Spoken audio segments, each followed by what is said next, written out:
Hey everybody, here is a Dell Dimension 2400 that was brought in for service, and this will be probably one of the strangest systems I worked on in quite a while. The person who brought it to me mentioned that the computer was not able to do much anything. They couldn't get on the internet, they couldn't do much anything. And from what they described, it's like I had a virus or something. Or actually, I thought that Windows was messed up and wouldn't actually start. But that's not exactly the case. If you have a look here, you'll notice that the computer is very clean. No dust at all on this thing. Maybe just a little bit every once in, maybe a little bit just in a couple of spots, but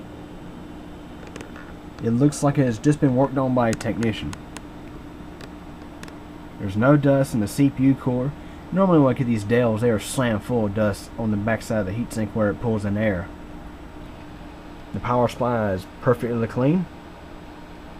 No dust there.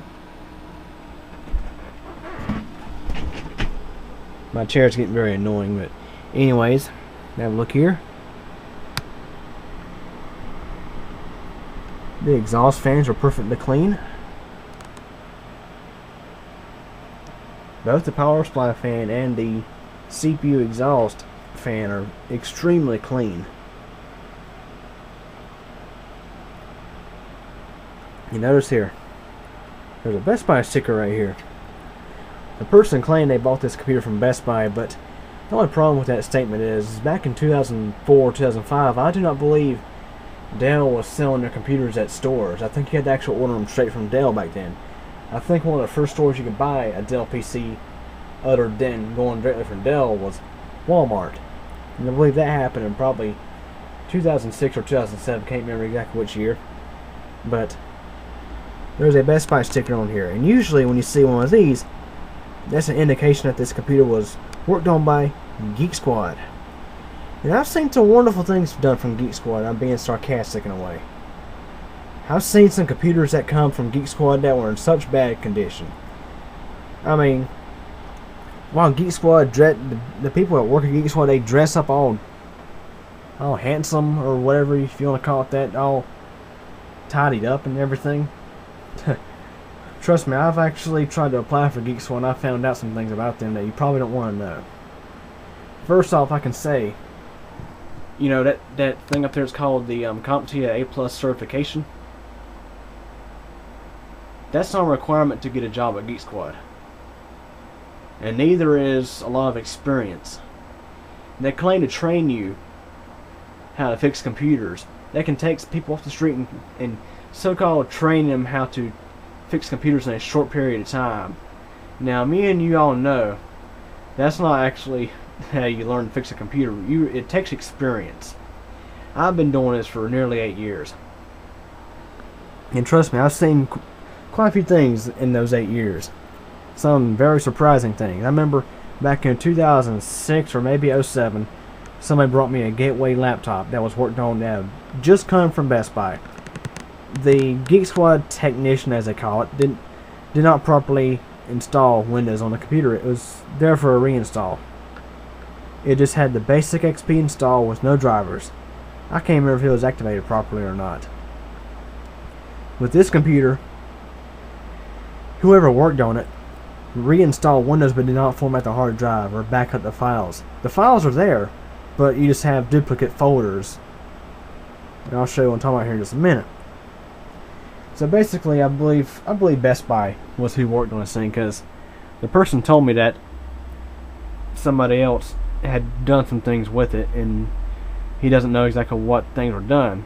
And I'm suspecting this thing was taken to Best Buy recently, very recently. Because, I mean, the computer is nice and clean. That's an indicator that a technician had just recently worked on it. The memory module, the DDR memory module, there's only one installed, but it's a 512 megabyte stick.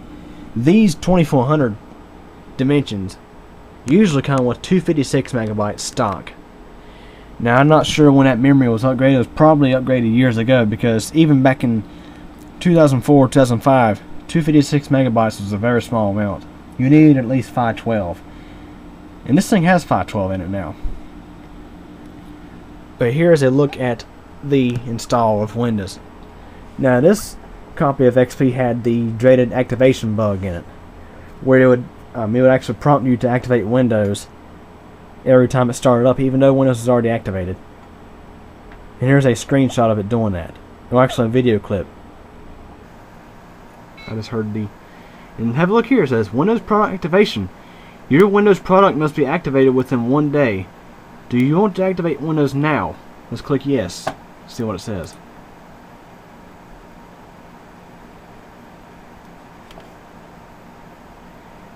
I'm starting to wonder how this computer has an activation exploit on it. See, Windows is already activated. Click OK to exit.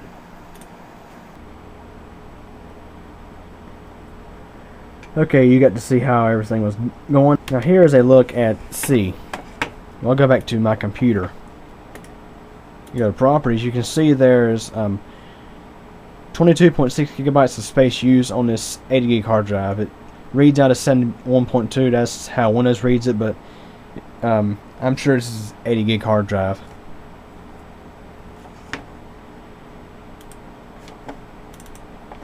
Notice here we have files. Have a look here. Now, if you notice in the screenshot, the video clip where the activation bug was showing, it showed I only have 1 day of activation grace period left.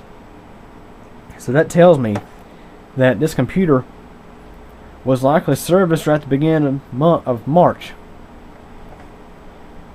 So 29 days ago. It's March 29th now, so this thing may have been serviced February 28th or March 1st.